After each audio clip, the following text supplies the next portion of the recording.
శ్యామ్ సింగ్ రాయ్ అని నెక్స్ట్ ఒక ఫిల్మ్ వస్తుంది సార్ నాది. మీసం చూస్తుంటే ఆ క్యారెక్టర్ గెటప్ గుర్తొస్తుంది. నెక్స్ట్ ఫిల్మ్ లో ఇలాగే సేమ్ మీసం. Very good, all the best. Thank you sir. Assistant director గా స్టార్ట్ అయింది బాబు గారితో. బాబు గారి దగ్గర క్లాప్ అసిస్టెంట్ గా స్టార్ట్ చేశారు సినిమా. ఆ సినిమాలు కూడా చాలా క్లాసిక్ గా ఉంటాయి. అంటే ఆయనతో పనిచేయడం వల్ల మీ యాక్టింగ్ లో ఇప్పుడు ఉందిగా మీకు బిరుదు నేచురల్ స్టార్ అని. ఆ నేచురాలిటీ వచ్చిందంటారా?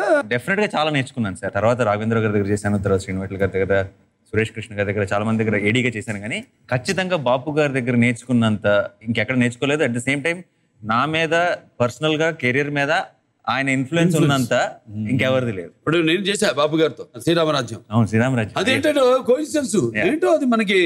ఏంటంటే బాపు గారి చివరి చిత్రం శ్రీరామరాజ్యం, నాన్నగారి చివరి చిత్రం బాపు గారి డైరెక్షన్ లో శ్రీనాథ కవి సార్వభౌముడు. మళ్ళీ మీ ఫస్ట్ పిక్చర్ మరి బాపు గారి సినిమా. ఏదో కనెక్షన్ ఉంది సార్. ఫస్ట్ టైం కలిసినప్పుడు కూడా ఫస్ట్ టైం కలిసిన ఫీలింగ్ రాదు మీతో. నాకే కదా, ఐఎమ్ షూర్ ఎవరికి కూడా మీరు ఆ ఫీలింగ్ రానివ్వరు. So I think that becomes. అంటే ఏం లేదు, యాక్టింగ్ ఈజ్ ఎప్పుడు అనిపిస్తుంది to get out of it. I mean చూసాం, అదే మీలో కూడా నాకు వస్తుంది. Always you crave for something కొత్తతనం.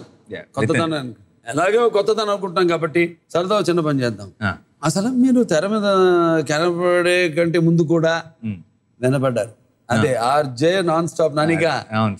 Unstoppable non stop. మీరు ఆర్జేగా నా పాట గురించో నా గురించో ఇంట్రడ్యూస్ చెయ్యాలి అంటే ఏమని ఇంట్రడ్యూస్ చేస్తారు? ఆర్జే 369 ఫ్యాన్స్ ఏ ఉంటారు కదా మీరు అందరూ.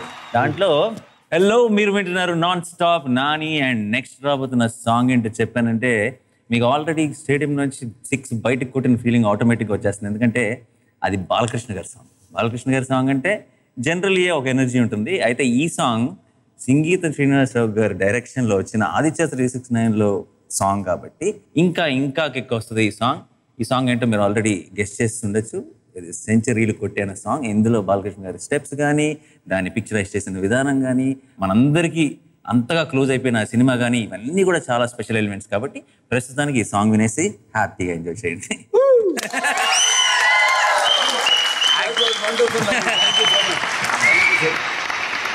ఇంత ప్రాపర్ ఆర్జే లాగా ఎనర్జెటిక్గా ఎప్పుడు చేయలేదు సార్. అప్పుడు actually I did a very bad job. Just part టైమ్గా వెళ్ళి జాయిన్ అయ్యాను. It was always movies.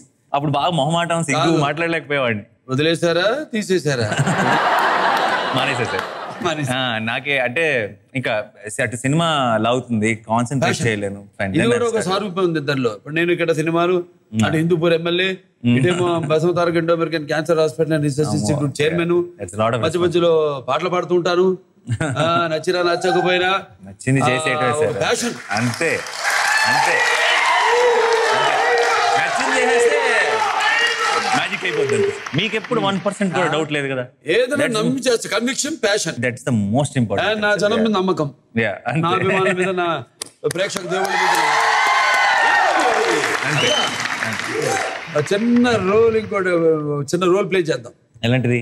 ఆ సేపు నేను మోహన్ కృష్ణ ఎందరికంటి, మీరు సరికొత్త నటుడు నవీన్ బాబు అలియాస్ నాని. నన్ను ఇంప్రెస్ చేయడం. అయ్యో, నేను అసలు ఇంప్రెస్ చేయలేదు సార్ ఆయన్ని, మోహన్ కృష్ణ గారు. అదే నేను సినిమా చేయనని చెప్పా. ఎలా జరిగింది అదంతా? అదే స్టోరీ చెప్తున్నా. సినిమా నాది ఫస్ట్ ఫిల్మ్. నాకు ఒక స్క్రిప్ట్ అంతా ఓకే, ఇంకా డైరెక్టర్ అయిపోదాం అనుకున్న టైంలో చిన్న ఫ్రెండ్ కోసం ఒక చిన్న యాడ్ ఫిల్మ్లో ఒక ఆ టైంకి ఎవరు దొరక్క ఆ యాడ్ ఫిల్మ్ స్క్రిప్ట్ నేనే రాసా. నేను డైలాగ్ చెప్పినప్పుడు వస్తున్న ఆ మూడ్ రావట్లేదు ఆ యాక్టర్తో, ఒకసారి నువ్వు చేసే అంటే ఏదో చేశా చిన్న. అది ఎడిటింగ్ జరుగుతుంటే ఆ ఎడిటింగ్ దగ్గర ఈయన మోహన్ కృష్ణ గారు ఉండి అనుకోకుండా ఈ అబ్బాయి కావాలి నాకు సినిమాలో, అష్టాచమ్మాలో 2వ రోల్ ఉంది, శ్రీనివాస్ అవసరాలు ప్లే చేశాడు. ఆ రోల్ కోసం అని అనుకున్నారు. వచ్చి అప్రోచ్ అయినప్పుడు నేను నా డైరెక్షన్ ప్లాన్స్ కదా, అసలు నేను చేయనని చెప్పాను. సో లేదు నువ్వు చేస్తే బాగుంటుందని అందరు కన్విన్స్ చేసి చేయించారు. దానివల్ల చాలా ఈజీ అయిపోయింది. క్యారియర్ స్టార్టింగ్ లోకి వెళ్ళాం కాబట్టి. ఇంకో క్వశ్చన్, మీ ఫస్ట్ పిక్చర్ అష్టాచమ్మ కదా, బ్లాక్ బస్టర్ అయింది. సడన్ గా మీ చుట్టూ వాళ్ళందరూ మిమ్మల్ని గుర్తుపట్టు మిమ్మల్ని అభినందించడం చేస్తే ఎలా ఉండేది? ఎలా అనిపించేది మీకు? చాలా బాగా అనిపించేది సార్. అంటే చాలా ఎవరు నేను అదే అంటుంటాను ఇప్పుడు కూడా అప్పుడప్పుడు. అబ్బా ఇప్పుడు బయటికి వెళ్తే అప్పుడప్పుడు బయటికి వెళ్ళినప్పుడు, ఇప్పుడు ఎక్కడికి వెళ్ళినా సరే చాలా ప్రైవసీ ఉండదు, ఇబ్బంది అంటున్నప్పుడు నేను అదే అంట. ఇప్పుడు ఇబ్బంది అంటాం కరెక్ట్ కాదు. సినిమా బిగినింగ్ లో కెరియర్ స్టార్ట్ అయినప్పుడు ఎవరైనా గుర్తుపడితే బాగుండు అని కోరుకున్న రోజుల నుంచి తర్వాత బాగా పాపులర్ అయిపోయిన తర్వాత ఎక్కడికి వెళ్ళినా గుర్తుపడుతున్నారే అన్నది కంప్లైంట్ అవ్వకూడదు. ఏదైతే కోరుకున్నామో అదే దొరికినప్పుడు అది అదృష్టంగా ఫీల్ అవ్వాలి తప్పితే.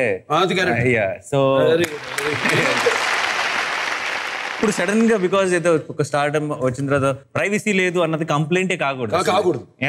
దీనికోసం కదా ప్రే చేస్తాం, దీనికోసం కదా ఇంత కష్టపడ్డాం. అందుకే నాన్నగారు నాగేశ్వరరావు నాకు ఎప్పుడు అవును అంత వాళ్ళని ఇన్స్పిరేషన్ గా తీసుకుంటాను. ఇప్పుడు మీకు మధ్య మధ్యలో అప్పుడప్పుడు ఒక ప్యాచ్ అన్న అందరికి వస్తుంది. ఇప్పుడు నాకు వచ్చింది సింహ, ముందు నాకు వరుసగా వచ్చినాయి. తర్వాత ఒక సింహతో మళ్ళీ ఈగ నుంచి మళ్ళీ ఎవడే సుబ్రహ్మణ్యం దాకా మళ్ళీ. అవును. అప్పుడు మీకు మైండ్ సెట్ ఏంటి? నేను జెన్యూన్ గా నమ్మే ఒక విషయం ఏంటంటే మన సక్సెస్ ఎవరో మనకి ఇస్తున్నారు, మన ఫెయిల్యూర్ ఎవరో మనకి ఇస్తున్నారు అంటే ఆబ్వియస్లీ ఈ బ్రేక్లకి ఇలాంటి వాటికి అన్నిటికి బాగా ఎఫెక్ట్ పడుతుంది, ఒక ఇంపాక్ట్ ఉంటుంది, కొంచెం కుంగిపోతాం. నా సక్సెస్ నాదే, నా ఫెయిల్యూర్ నాదే అనుకుంటే we will be truly unstoppable.